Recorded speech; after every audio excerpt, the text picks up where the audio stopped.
Hello and welcome. I'm Dr. Jamie Kunkle, and thank you for joining me this afternoon.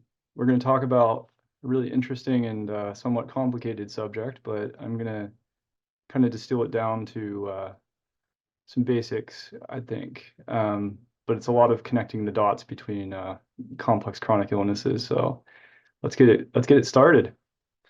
The title is Navigating Chronic Fatigue with the Triad. I'll explain what that is in a minute. A little bit about my background. I'm a practicing naturopathic doctor at Gordon Medical Associates in California. I also have a master's in traditional Chinese medicine and herbal medicine as well, acupuncturist, all that good stuff. I actually started my practice working with physical medicine, so I'm going to talk a little bit about structural stuff today. I think it's very important to remember structure and function interface of health and wellness, and especially complex chronic illness, because you might want to hone in on one particular aspect of the disease process and sometimes forget the importance of structural integrity. I'm going to talk about that too. Most of my patients have complex illness at this time. That's most of my practice. A lot of sensitivity responses. We have to be very careful and cautious how we start our treatments. We're going to talk more about that. And I have two young daughters myself, 6 and almost 9 actually, and I have a little mini farm, just a little acreage here in Oregon actually, even though I work out of California. A little about me. This is just a disclaimer. Though I am a doctor, I'm not your doctor, so this is an informational session mostly. I'm not giving you medical advice. Usual. So this is just the overview of what I'm going to talk about today. Defining the triad. What is this thing you keep saying? I'll talk about that. How this is interconnected, how it's connected to chronic fatigue specifically is my point of focus, but also how it's connected to a lot of complex chronic illnesses in general. And it's the importance of identifying these patterns in illness, but also just early on in childhood, early prevention practice, wellness even, because there are plenty of people out there with tendencies toward these things that are well regulated, operating well, don't have any problems at this time. So identifying them early can be quite helpful. Knowledge is power. And foundational treatments will be discussed generally. I'll go over probably some cases and some examples of encountering these types of patterns as well. And yeah, let's get it started. So what exactly is the triad, or the trifecta is another word that people use? It's a combination of syndromes together: mast cell activation, autonomic dysregulation or dysautonomia. The most common form of that is POTS, or postural orthostatic tachycardia syndrome. It's a mouthful. It is. And connective tissue disorders, this is where the structural stuff kind of comes into play.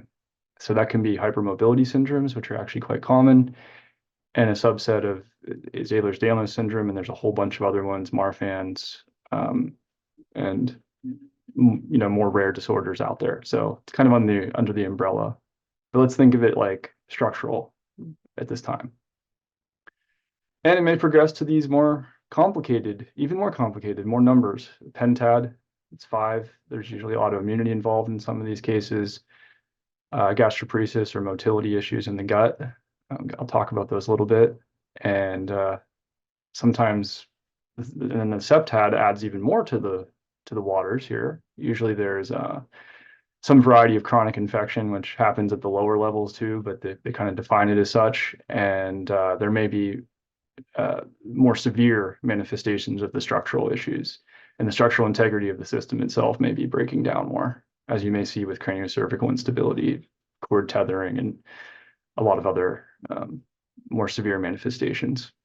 But I'm just going to talk about the top 3 here, the triad, because it's much simpler concept and foundation. I may go into or touch on these other ones a little bit, but that's the focus of my talk for today, is the triad.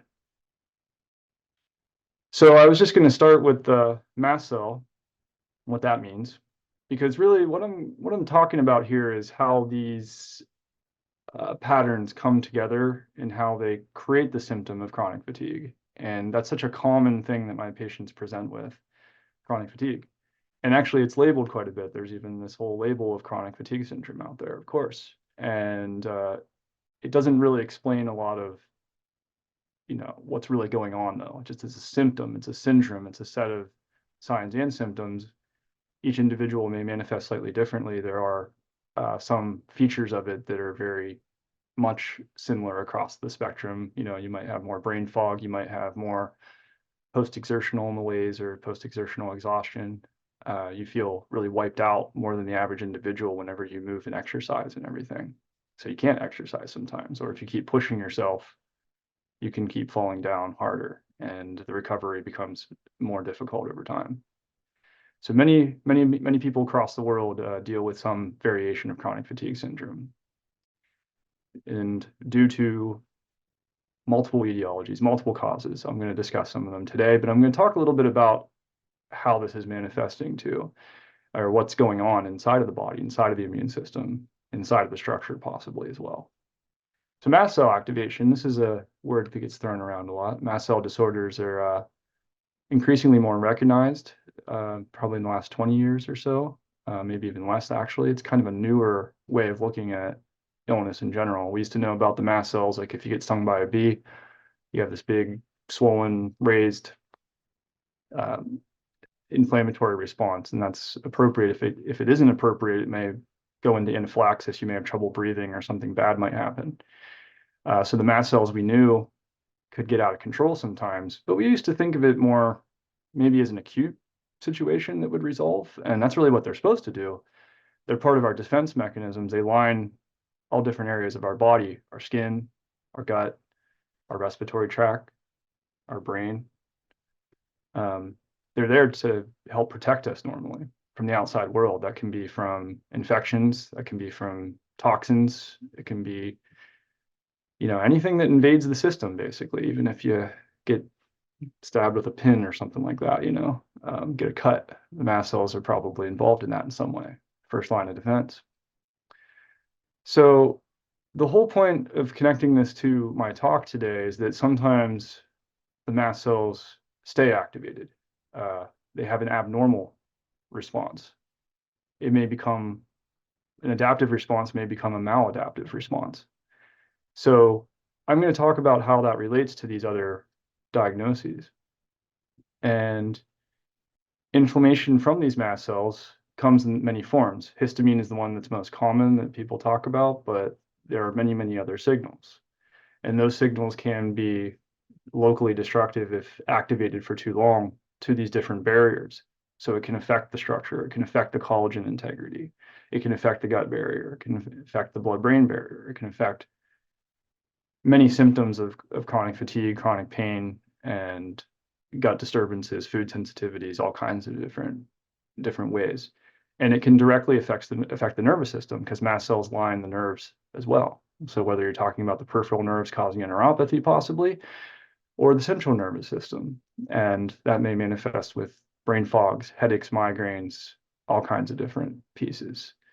So if the mast cells are overactivated and they're affecting the regulatory systems of the body, like say the autonomic nervous system, which I'll explain in a few minutes, the symptoms can become more complicated than just a local bee sting reaction that comes and goes. So I think that's why the mast cells have been largely eluded us medically for so long, and what role that they play. And when we used to treat infections and people reacted really horribly, we'd be like, well, it's always just a Herx. I had another talk on that. You can look for what a Herxheimer reaction is and isn't, so to speak. But mast cells are a little more complicated. So, sorry, jumping around there. So what is dysautonomia, or autonomic dysregulation? Well, first, I just wanted to explain a little bit, and there's a lot of heavy stuff on these slides too that you can read if you like. But the autonomic nervous system is an unconscious regulatory system, but our consciousness and our stress response, and if we're emotionally distressed, affects the autonomic nervous system. But when we're sleeping, we're not telling ourselves to breathe. Right now, I'm not thinking about breathing, I'm just talking. I'm not thinking about digesting my food. I'm not thinking about a lot of things. I'm not thinking about adjusting my blood pressure or my heart rate. None of that. Who is? Maybe. So it's an unconscious regulation system. And there's three main types. There's really two that are most important to think about. That's the parasympathetic, which is the classic rest and digest. Although people also call it feed and breed because it's also involved in normal sexual function. And the sympathetic nervous system, which is fight, flight, now freeze we add in there. We used to just fight or flight. Now we also sometimes don't move if we're acutely stressed and in too much of a sympathetic state. The gut nervous system is called the enteric nervous system. You kind of have a brain up here and you have a brain down here in your gut. So the enteric nervous system is your gut brain, and it has a lot of communications to and from the central nervous system, and it has its own role in regulating the autonomic nervous system as well. As I mentioned, I don't tell my gut to digest my food so much, and I don't tell it to be hungry, for me to have signals of hunger and stuff like that. It communicates with my brain, and then they work together. So when you're thinking about parasympathetic too, I'll talk about the vagus nerve a little bit, which is a nerve that kind of comes out of your neck here from your brain. So that's a very important nerve to talk about. It goes and helps regulate a lot of parts of your body. Your gut is one of them, but so is your blood vessels, your heart rate, your blood pressure, and different things like this. And then most of your sympathetic stuff is in your thoracic nerves, which is the area from your upper back to your kind of mid to lower back region there. A lot of that out of your spinal cord is your sympathetic nervous system. So yeah, you don't have to remember all the structural stuff, but I put it there just to kind of frame it a little bit. I wanted to pause for the cause here for the adrenals because I don't feel like they get enough love in the world at large. But those in this field do appreciate the adrenals, so I will have to say. They're part of your endocrine or hormone system. They live above your kidneys. They communicate with your autonomic nervous system too, and they help us regulate inflammation responses in our body. So they interface quite a bit with the mast cell system too, in our immune system at large. If our cortisol is really high, our inflammation tends to be really low or lower. And that's a natural response to high inflammation states. If our cortisol then shoots down, our inflammation shoots up. So there's an inverse relationship with cortisol. And even when we're emotionally stressed, our cortisol goes high. We manipulate cortisol all the time in medicine with steroids, and our cells with coffee. That's one of the mechanisms of coffee is, increase cortisol. So the adrenals are incredibly important for the regulation of these systems and for chronic fatigue in general, because it's also involved in regulating our daily circadian cycles, our sleep and wake cycles. What wakes us up in the morning? Rising cortisol. So you can imagine whenever things start to go awry in the immune system and in the autonomic system, and eventually I'll mention the structural system here altogether, the adrenals do get involved in this. And I'll explain some of their roles in POTS dysautonomia here as well. I'll get to that. So how does dysautonomia look though? Because I mentioned how mast cell looks. Mast cell might be an allergic type response that people get. They might get rashes on their skin. They might have more food sensitivities. They might be more chronically fatigued. They might have more chronic pain. They might have more headaches. What does dysautonomia really look like? Well, generally speaking, those normal unconscious fluctuations in our system that we take for granted aren't working 100% well all the time. And one area we notice that a lot in the most common form of dysautonomia is simply positional changes, getting up from laying down to seating or seating to standing. You can become symptomatic during those times because your heart rate and blood pressure regulating mechanisms become dysregulated. And so what's it look like in POTS, which is postural, suggesting there's a positional state there. Orthostatic, so sitting or laying down to standing, so that movement process. Tachycardia, meaning elevated heart rate. Syndrome, just meaning a group of signs and symptoms with no, no, with multiple etiologies or multiple causative factors. So the reason why that happens, though, is your autonomic system is not operating correctly for a whole series of complex reasons. Some people believe that POTS has some autoimmune causes and features. It happens a lot in infection, but it can happen to people of any age, children, elderly, any age. Myself, it could happen to me. Very common in post-COVID syndromes, for example, too. So with POTS, what's happening mostly, to put it simply, is that the amount of blood returning to your heart is lower than it should be. Blood is pooling somewhere. It's not getting pumped. The pump system is not working as well as it should. So blood is settling in your abdomen, your belly, your low extremities. You might see some discoloration in the feet or something like that, but not always. It might be more in the abdomen. But the response, the autonomic response to that is to try to pump more blood. So it's going to increase your heart rate, trying to pump, trying to pump, trying to pump, trying to pump. If you're upright, gravity is pushing your blood down.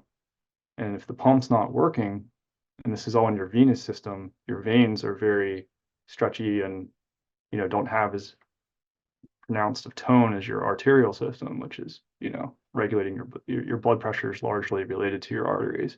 They're much firmer, they're much more muscular. Your veins are a little more floppy, so to speak. And so that blood's not getting there. Gravity's pushing you down. You're not getting oxygen to your core. You're not getting oxygen to your brain.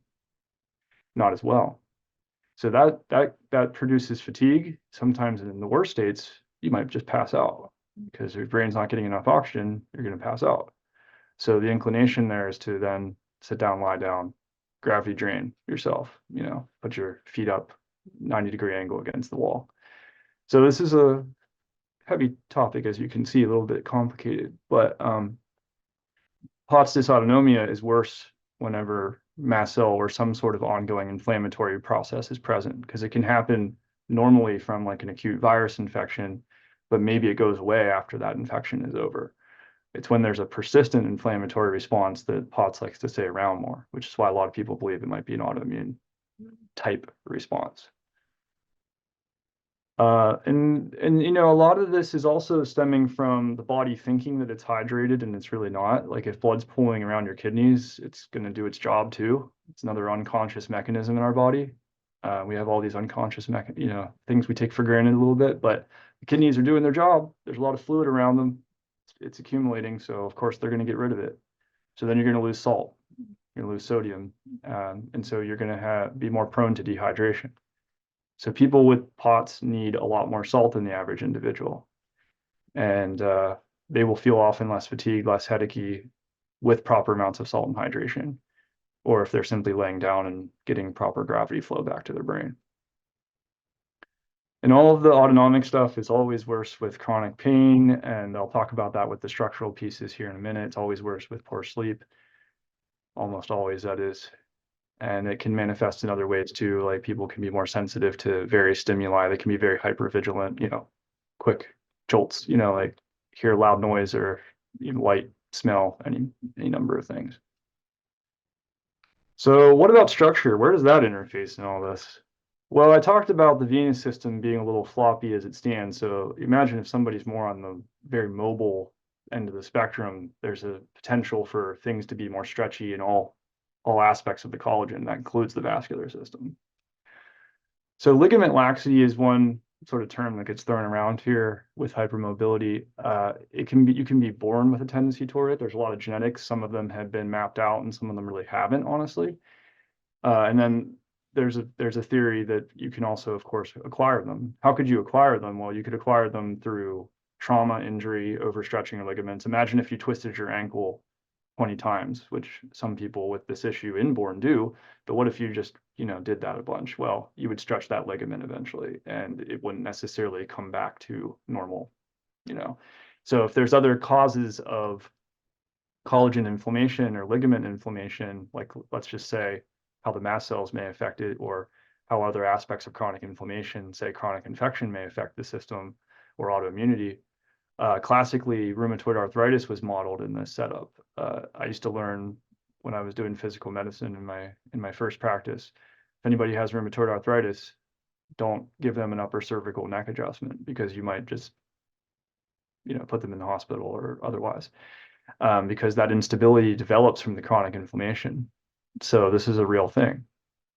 But generally speaking, if you're thinking about these folks at a younger age, before they may develop a chronic illness, there are plenty of healthy hypermobile folks out there. Think of the gymnasts, Simon Biles, or the Olympic gymnasts may not be in chronic pain with mast cell activation in POTS. Otherwise, they probably couldn't flip around in circles like that, I would imagine. If you ever had a tilt table test. Yeah, anyway. So the muscles have to work harder to stabilize lax ligaments. So that is actually something that your muscles are constantly working anyway. That's another unconscious thing, that my muscles are engaged right now to keep me upright. But imagine if they have to work even harder. That can result in fatigue. It can result in more energy expenditure, maybe needing a higher caloric intake even. So you can test this with something called the Baton score. It's just testing joints. You can look it up from the ADS Society. They have some cool pictures on what to look at there, but you can check these in younger kids too and see where they're at. Because what happens as people get older, there are people that I've seen in their 50s or 60s that have never been diagnosed with lax ligaments or hypermobility syndrome, even though they had a lot of signs when they were younger. But what ends up happening to them when they get older is their joints get very stiff. So they get a quicker degenerative joint change or osteoarthritis change. People with these disorders tend to heal slower. They tend to have a lot of chronic pain. They injure easily. Those are the people that do twist their ankles a lot, for example. And the chronic pain worsens the autonomic issues too. It can worsen sleep. Our brain is constantly recognizing pain signals, whether we're awake or whether we're asleep. So if we have a lot of pain while we're sleeping, if we're not blocking it out with something or otherwise, we're not going to sleep as deeply. We're not going to heal as well. We're not going to regenerate as easily. So it becomes a very cyclic process. Just like mast cell activation can become cyclic sometimes as well. So the more severe presentations I sort of made mention of, but these are probably separate talks altogether. I just wanted to say that the more severe manifestations of the triad type presentation, the people that aren't very functional, unfortunately, because of that, include craniocervical instability. I put some other names here: cervicomedullary syndrome, MALS, increase or low, and high or low intracranial pressure, cord tethering.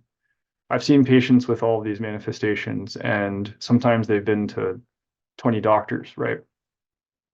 And normal treatments that you think are going to work don't work because nobody understood this part of their illness. They didn't understand the triad or the pentad or the septad. They didn't understand how to connect the dots between these different things. And so the treatment may be a little more unique in these individuals, because sometimes if you let it go for too long, or the wrong type of combination of things happens, like somebody gets in a car accident amidst all this inflammation, all this hypermobility, it can progress into almost though it's secondary, almost a primary structural issue. So craniocervical instability, when it's really severe, could be life-threatening, and could be, so you couldn't throw any number of antimicrobials at a chronic infection to necessarily fix it if it's really severe. In the early manifestations, you can treat infection while you're doing everything else, but it's important to understand the progression of these things. So these are probably separate talks. So what are the treatment principles? Let's go over kind of what I think about and what many of us think about when we're looking at this complex array of symptoms, especially as it relates to somebody coming in with quote unquote chronic fatigue syndrome. So of course you treat the person, you don't treat just the disease. So you have chronic fatigue, so I'm just going to give you some repurposed drugs. I'm going to give you low dose naltrexone and antivirals, Valsite or something like that. And maybe low dose Abilify. That's just a common formula I hear out there. Repurposed drugs, symptoms of chronic fatigue. But if you don't know what's causing it, you might help the people have a better quality of life, but you're not going to fix it, and they could get worse. So treat the person, not the disease. Always look for do a detailed history. Of course, look for the etiology or causative factors that may have created the process. Understanding the now of the disorder may be different than the then of the disorder. So you have to bring it into the present too. It's very important. If you can recognize this stuff early. I work with kids. I work with people of all ages. I don't turn down people if they need my help. I like to work with anybody that is willing and committed to health and wellness. I worked in a family medicine practice earlier in my career for about 3 or 4 years. It was a great experience. So if you can see these signs in kids early, there's a lot of support you can do. And you can recognize that if they do get an illness that could turn into a problem, they might need a little bit extra support. It might take a little bit more time. They may not heal as quickly. But you do it early, kids heal way quicker than adults. We're much more stuck in our ways than the younger population, I have to say. Take pain seriously, take sleep seriously, take it all seriously. I think it's important that there's a lot of things that can make these cycles way worse, especially as they relate to fatigue. And I already mentioned how even chronic pain can affect our autonomic nervous system. And of course, like I said, you find the cause, figure out the right time and how to approach it effectively. You don't want to necessarily always go in, if it's very chronic and very complicated and the person's very sick, you don't necessarily always want to go in guns blazing at the cause, forcefully detoxing somebody or forcefully killing something, like a chronic infection, let's just say, because that could potentially make them worse, because these unconscious regulatory systems, like the autonomic system, the mast cell system, will respond to that as they should normally. But that response may not be the response that you're looking for initially. So what do you do for the mast cells? I'll just go through this briefly. There's been other talks probably on mast cell infinitum out there in the world, but this is where I said, know the cause, but you don't always first treat the cause in this case, because it can become a cyclic process. The signals that come out from the mast cells can continue to activate more mast cells. The inflammation from the mast cell can affect the structural integrity of the system. It can affect the nervous system, as I mentioned. It can affect the gut barriers, the blood-brain barriers, all these different areas. So as you can imagine, it can become a little destructive. So you don't want to poke the bear all the time. You may need medications in some case. Some of my patients do better with meds than they do with herbs and natural substances.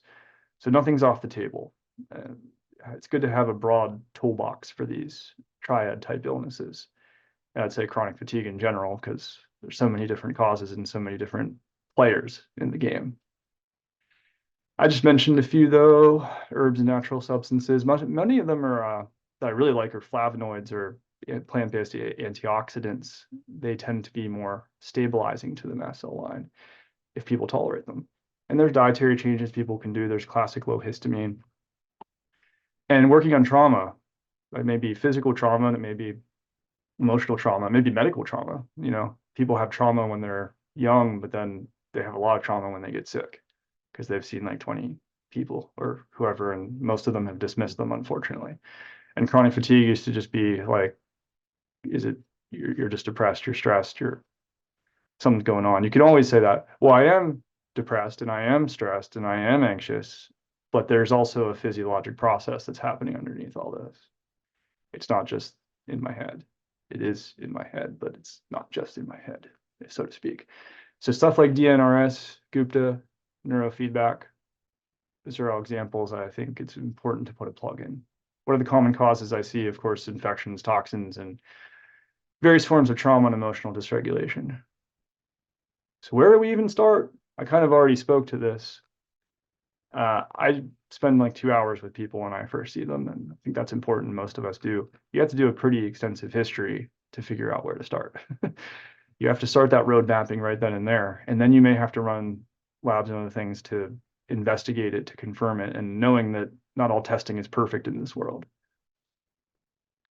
Assessing the terrain of the individual. I mean, this is external terrain and internal terrain. I think it's very important to understand that how your environment affects and influences these illnesses. There are a lot of people that strongly believe that the reason why you're seeing more triad type manifestations that are persisting and progressing is because our environment is becoming increasingly more toxic and our immune system is becoming increasingly more dysregulated.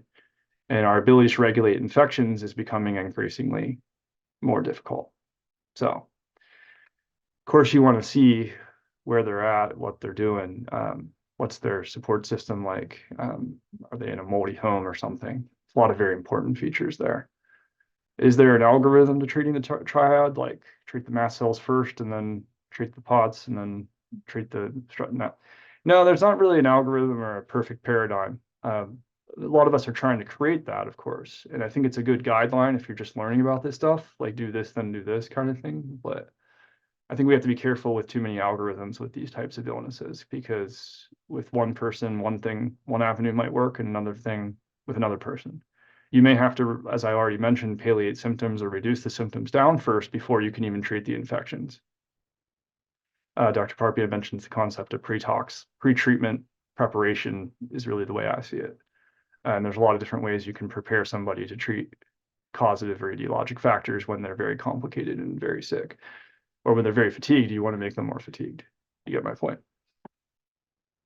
And of course, a lot of foundations of health I've already mentioned, and that's sleep and mental health, stress management, exercise, social support, spiritual support, everything.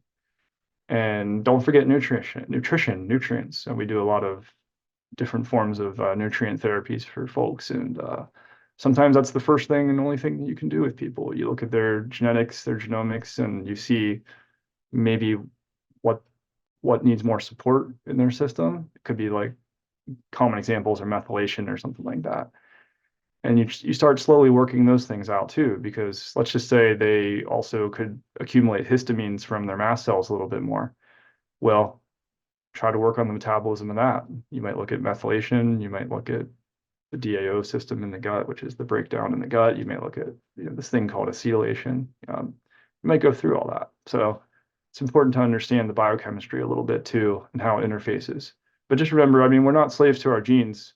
What it comes down to is a lot of these illnesses are, the way I see it, a confluence of the genetics, which is the predisposition factors, hitting head on to the epigenetics. Of course, the epigenetic influences, which are your environment. It's the toxins, the infections, and the stressors, the traumas, and other things. So depending on what one has here, if this is overwhelming, you can still manifest disease process, even if you're very, quote unquote, robust in these departments. I don't have a family history of allergies or mast cell. I don't have a family history of hypermobility. I don't have any of that. But just so you know, too, we haven't really mapped this fully out with genetics. So that's a whole separate talk, too. Yeah, I just put another plug in for sleep here, of course, because we're talking about fatigue and it's just such an important foundation of health. And I mentioned the adrenals and how they help with sleep. But with hypermobility folks, just remember, do a sleep study. Sleep apnea can be a common thing, and they don't have to be classically overweight, inflamed, or whatever you'd think about. They may just have more laxity in their tissues. So when their palate relaxes while they're sleeping, it could obstruct their airways. So that's also reducing more oxygen. It's activating their autonomic system. Their sympathetic system is going to get activated if there's a lack of oxygen. It's going to wake them up out of sleep excessively. That's going to really set them up for a negative cycle too.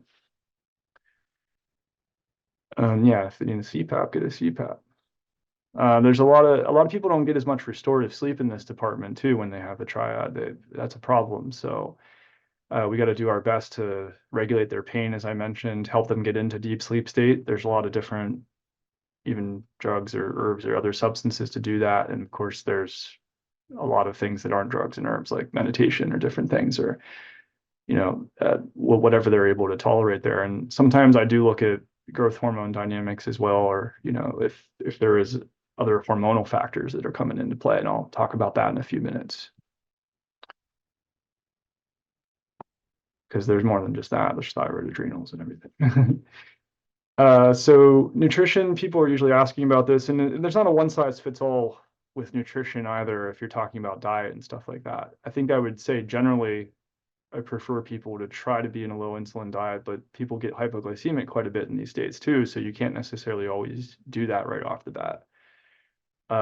High insulin diets can set people up for reflex hypoglycemia. So you eat a whole bunch of sugar cake or something like that, you could go high and then shoot too low. So blood sugar is really a key feature here, and people that are chronically inflamed have even more disturbances in the insulin and metabolic systems, and that's a big promoter even of type 2 diabetes and everything. I already mentioned how people with the triad get very dehydrated.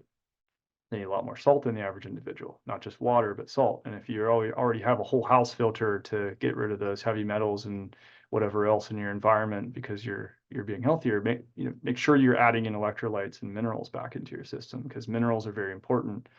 A lot of times whenever we hydrate mast cell activation patients with appropriated minerals, sometimes it actually calms them down a little bit, calms down the immune system a little bit, calms down the autonomic system a little bit. So yeah, don't forget minerals, but salt especially in this case.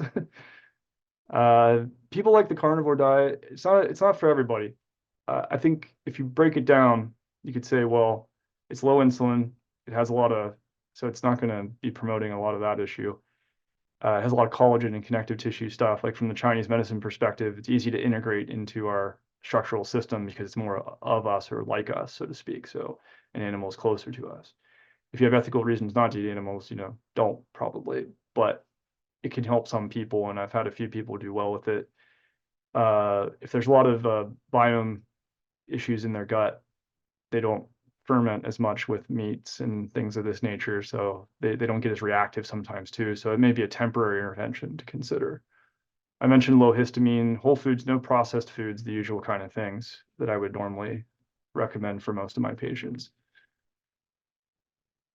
And yeah, also be mindful. I mentioned how in the pentad, which is, it basically one complication of autonomic dysregulation and mast cell activation is motility changes in the gut, and it can happen at different phases.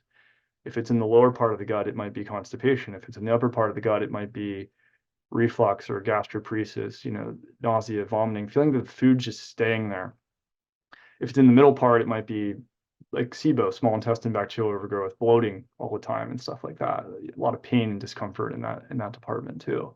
So depending on where it is in the gut, you may want to think about that. So when you're making dietary interventions for people too, you have to really consider if there's something like that going on too, because that may change how you approach diet and what you do around the support and the timing of eating and all kinds of things. So this gets complicated, as one can imagine. And folks on the triad tend to have deficiencies or malabsorption issues too. They tend to have more leaky guts. Their water soluble and fat soluble vitamins might be lower. That's where I talked about repletion. Exercise and movement. So if you are recovering, you can do exercise more easily with chronic fatigue and the triad. If you are preventing, like you have early signs of triad, soft signs, but mostly functional, you want to exercise for prevention. You want to strengthen those muscles, do those weights and that resistance work appropriately, not to harm yourself or be too crazy. You don't want to have to power lift necessarily, but you want that resistance work because the muscles can be way more stabilizing than the ligaments. So you support those muscles, you're gonna be much better. Not only that, I mentioned the POTS mechanism of the blood pooling in the lower part of the body. Well, if you have a lot of muscles, especially in your thighs and lower extremities, those muscles all pump stuff. They help you pump the blood, they help you pump your lymphatic fluid. And if you get thighs of steel, you may not have as many problems. So work on the lower extremity. Also in chronic fatigue in general, working in the lower extremity is usually advised for a variety of reasons. There's just a lot of muscle bulk there in general, and you're also trying to work with the other energy production systems like the mitochondria, which is probably also a separate talk, by the way. Sometimes people have to start exercising lying down, like recumbent biking, so that they don't have that gravity issue that I mentioned, and that's completely okay too. And by graded exercise, I mean slowly working up in intensity, duration, and everything. So you want a PT usually to help you with this, unless you really know what you're doing. So too much too soon might knock you back down though, because too much exercise, especially like running a marathon or something in the midst of all this, is not always advised, at least not right away. You're higher risk of post-exertional issues, and the acute inflammatory responses that happen with exercise that are normal, that benefit us, can kind of push over the edge too. And I mentioned the energy production systems. But, you know, I give people compression too. And a lot of athletes that have these things that are more on the functional ends use compression too. They might use compression stockings or abdominal compression sleeves on their arms.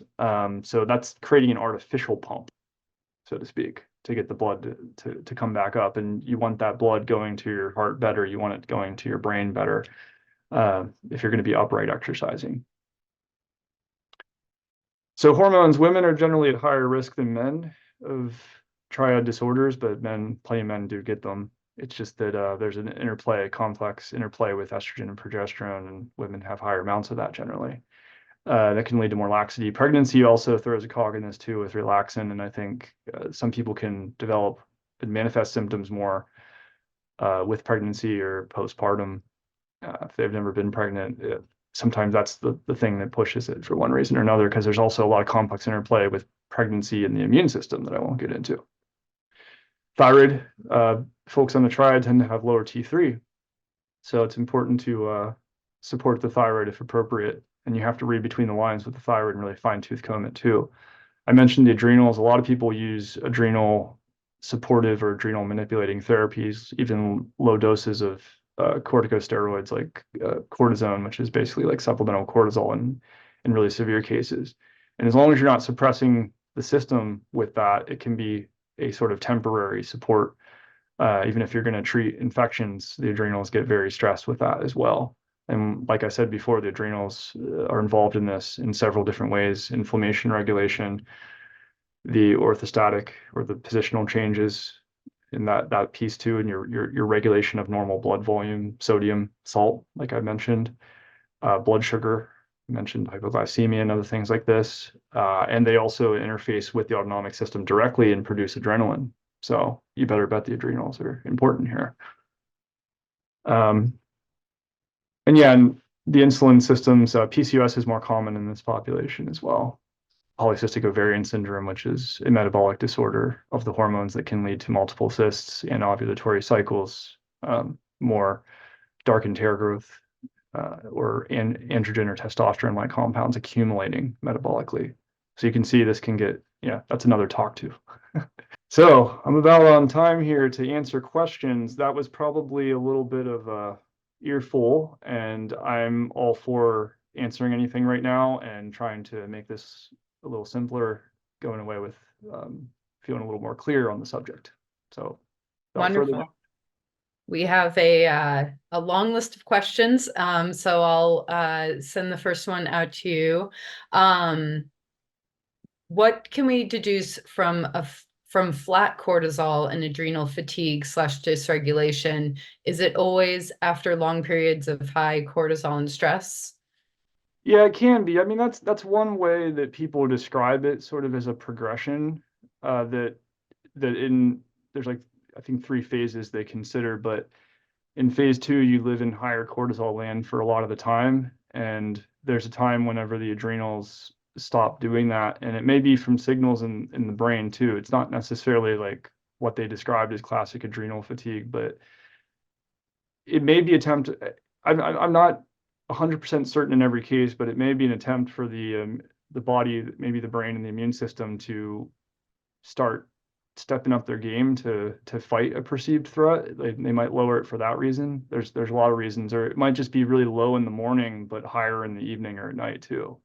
So yeah, a lot of people do consider it as a progression, but there's a lot more complexity to it than that, I think.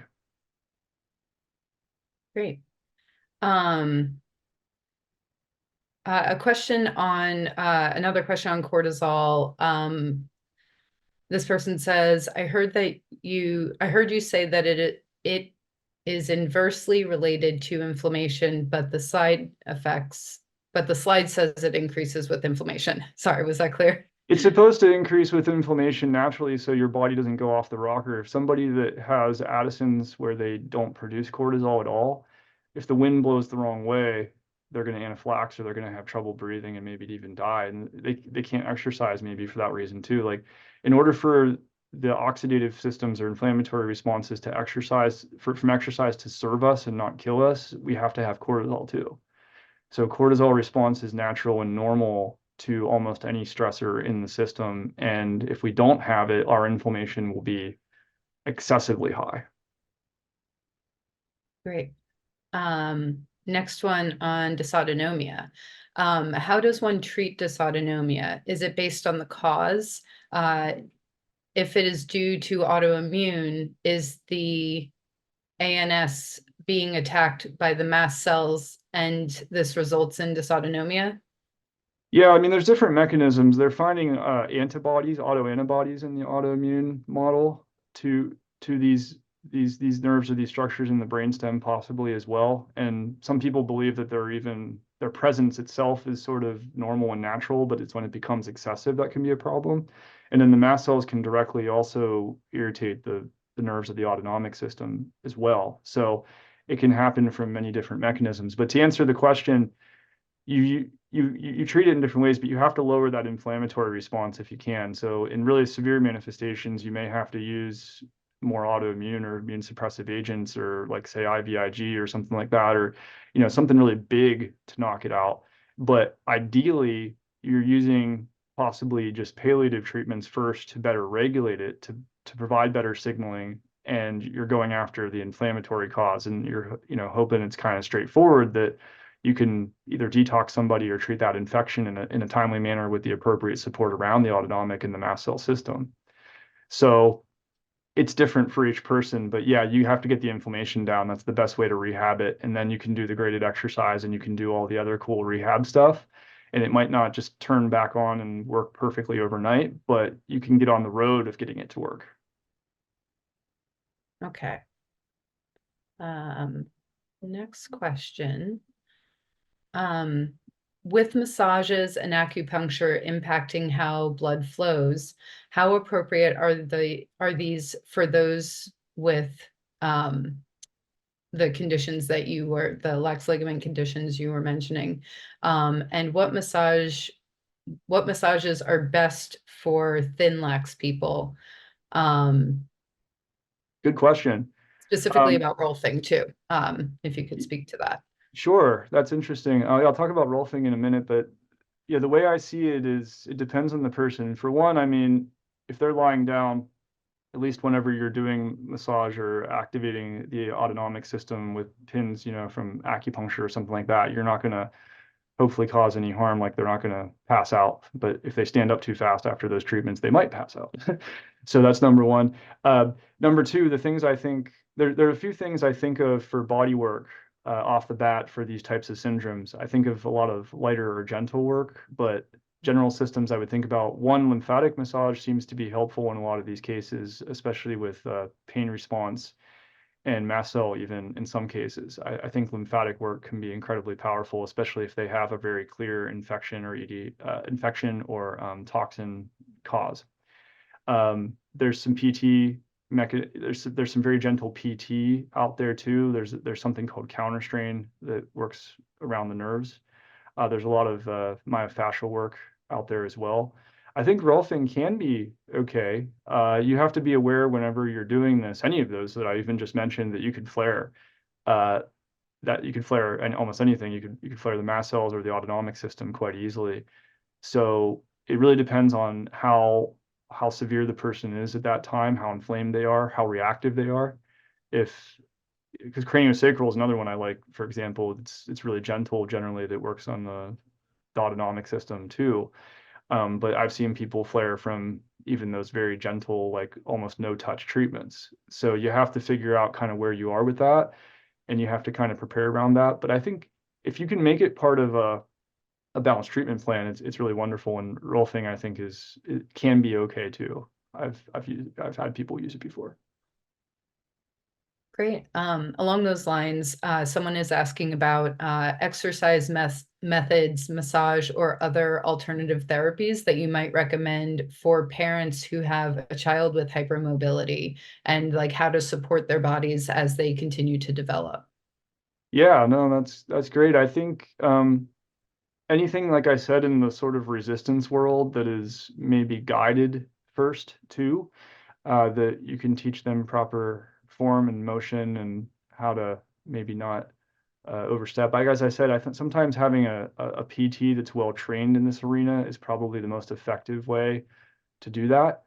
Because I think some people can do well with like yoga or Pilates or something like this, or dancing. I've had a lot of patients with hypermobility that do well with dance, but they could also overextend themselves. Like if they're going to go try to do ballet or something, they could really harm themselves too. Like some of those things, though they have the body and the stretch for it, like even gymnastics can be really harmful to them. So I think things that don't necessarily over push or overstrain, but continue to help with stabilization are really key.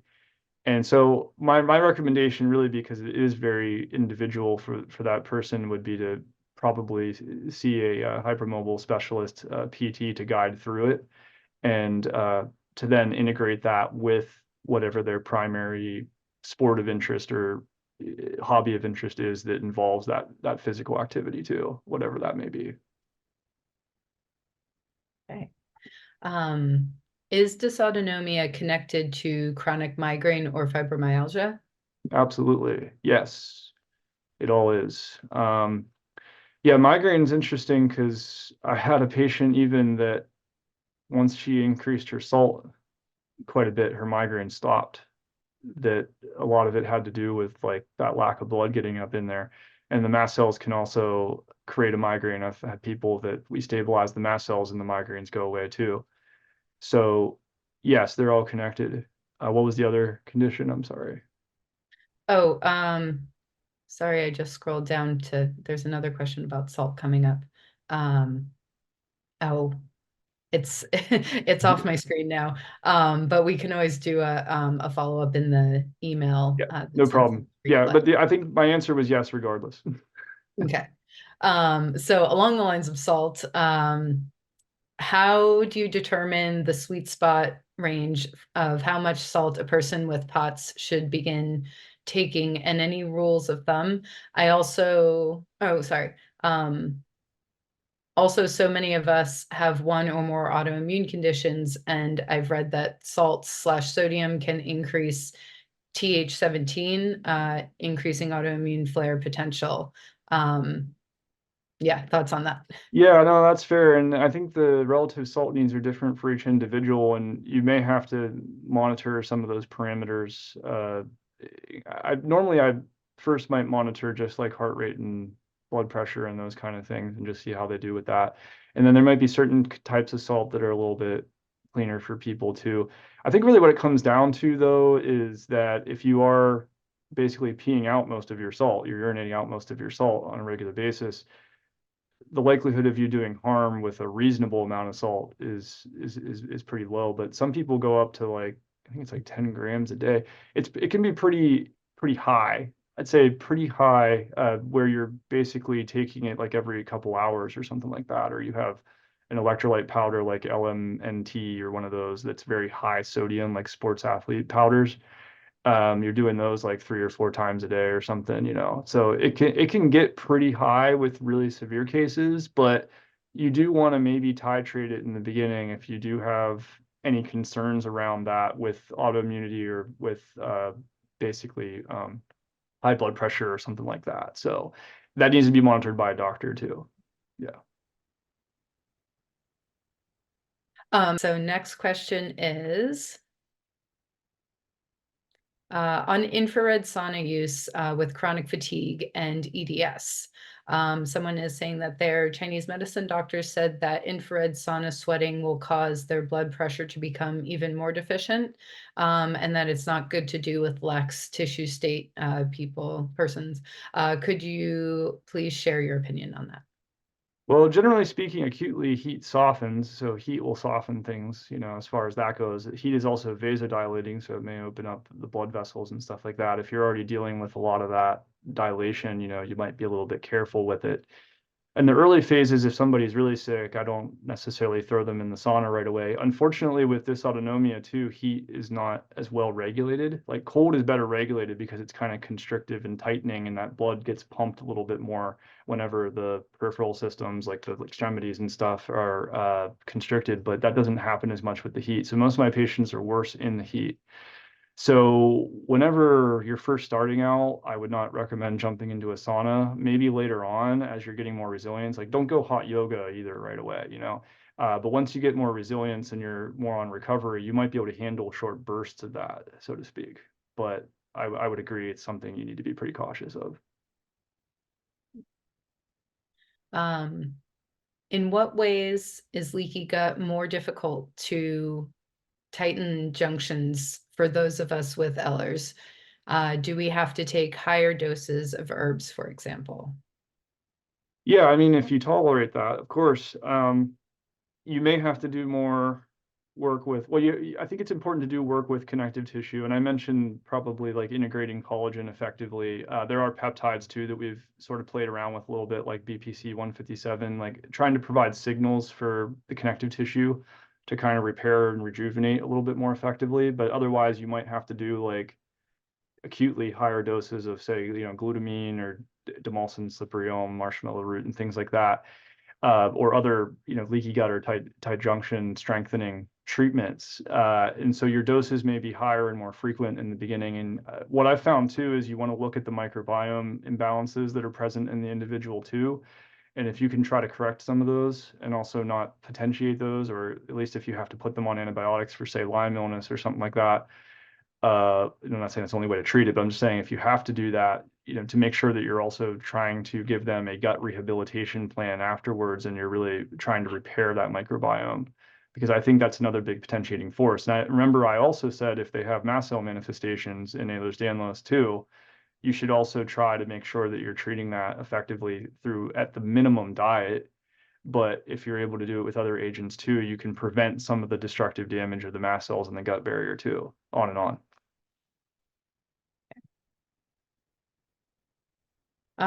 How are drugs processed differently in the bodies of those with EDS, POTS, MCAS, compared to a person without chronic illness on no drugs? And if they are, sorry, um, and if there are many drugs in the body and blood is distributing, what can happen? Sure. Well, I mean, I think a lot of patients with this trifecta, triad, or even having one of them pretty bad, they do tend to have some liver processing issues, I've found, and some of it is genetic, as I mentioned already, that like maybe they don't methylate well, or they don't detox their cytochrome systems or something. There's a lot of different things that can go wrong in the genomics, but it's whenever they might be fine whenever they're not sick, they're kind of fine. They might just be more sensitive, like I don't do well with big doses of this, that, or the other thing, but I do okay with less doses of those things. But then when they get really sick, sometimes that that's when those epigenetic influences, those environmental influences, actually make that susceptibility way worse for people. So they end up having to, and if you throw mast cell into the equation too, it's not even always a detox issue.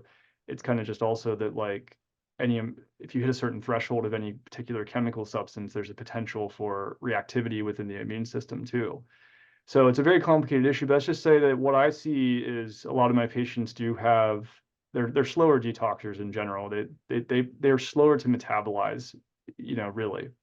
And some of that metabolism may start in their gut, and the reactions that can happen right there at the gut level with the microbiome or with the mast cells. And some of them might be further up in the liver, and some of them might be after it absorbs in the vascular system or in the nervous system at large. So you have to think about that whole area of how drugs move through the system, and what type of reaction one's having. It's not uncommon for me to say start with an eighth or a tenth of what you would normally take with anything that we're doing before I rack it up to a therapeutic level, which might still be like an eighth. I think we have time for one more question. I'm going to combine a few different questions here because I've seen a few people reach out about testing. Sure. One person is asking about adrenal testing. I saw another one asking about mast cell activation testing. Mhm. Yeah, Yeah, do you good have point. kind of some general starters for patients that think they fall in Yeah, this? no, I love it, because there's not perfect testing with anything, as I mentioned, but I should probably just give you some basics anyway. So for the adrenals, there's a couple things that I do. There are some blood labs you can do that sort of suggest that there's some adrenal action or inaction going on, so to speak. You can do an AM cortisol usually around like 8:30 or 9 a.m. or so, probably fasting just to be sure. And then there's pregnenolone and DHEA, which are metabolites both from the gonadal function, so ovaries or testicles, but also from the adrenal, so you can check those. But I like the salivary cortisol 4-point, where you do 4 different times during the day and you kind of look at the circadian cycle, and it'll show you sort of what your morning cortisol is relative to your nighttime cortisol and every time in between. And then you can correlate that with how you feel during the day. Do you have trouble getting up in the morning? Do you get a second wind or a third wind later in the afternoon or evening? And we can kind of look at how that might be interfacing. And you might want to do that on a day where your symptoms are worse too, if you want to get a sense of where it is whenever it's not working well. It's not uncommon for a lot of my patients to have very high cortisols, as I mentioned, though. And then the other one was mast cell. Yeah, so mast cell testing is probably some of the most difficult, I'd have to say, because there is a sort of quote unquote standard of testing that's out there that involves measuring some of the mast cell markers. So you might start with measuring, blood histamines or something like that and see if they're high, but they're not always high. So you may not catch them. So you could still have a mast cell disorder, but they may not be high at that particular moment in time in the blood. And then a lot of the other inflammatory markers like prostaglandins, leukotrienes, and different things have to be sent perfectly frozen, not touched and moved and changed. And so many things can go wrong in the process of processing them, and you might have to send it to Mayo Clinic or something, and it's like it gets kind of difficult to really discern. And then you may have to look at the other signals around the mast cells like IgE, eosinophils even. You might have to look at other areas that are high reactivity. But sometimes the best way to diagnose a mast cell disorder, if you want to just call it, like there's some disorder in the mast cell system, and it may be secondary, it may not just be the mast cell. Don't always blame them for everything. You might have to do a therapeutic trial of treatment and see how much they improve. If they improve by even 20% in a 2-week treatment, that may be significant. If they improve by 70%, oh my gosh, well, there you go. Like I had a patient just tell me that they went off their rheumatic drugs after implementing a mast cell treatment. This wasn't my patient, but it was a different person's patient. But what was driving their quote unquote like rheumatic or rheumatoid condition was the mast cells. And nobody figured that out because all the rheumatic markers were really high, of course. And so even if you went and tried to test all the mast cell markers, you may not know that that's what's actually happening until you go in and treat it. So you have to, unfortunately, right now, we have to rely more heavily on clinical diagnoses for mast cell activation. There may come a time where we have better quality, more standardized testing. But the other one I wanted to mention real quick is if one of you guys ends up getting an endoscopy or a colonoscopy, make sure that your gastroenterologist, ask them about CD117 staining, because CD117 staining will stain for mast cells in any kind of biopsy they take from the gut. And you can look at it under a microscope, and if there's greater than 20, some people even say greater than 15, but if there's quite a bit of mast cell activity happening on these high-powered fields, that's pretty suspicious. And you're also localizing it to the gut there, and you might also direct your treatment into the gut. You might give more chromalin or something like that that's really more gut specific as far as mast cell stabilization. So yeah, there's a lot of ways. It's a lot of detective work, I have to admit. There's not really a simple answer. Thank you everybody for joining me this afternoon, and I look forward to talking to you again in the future. And I hope this clarified a few confusing pieces of this very complicated topic. Thank you.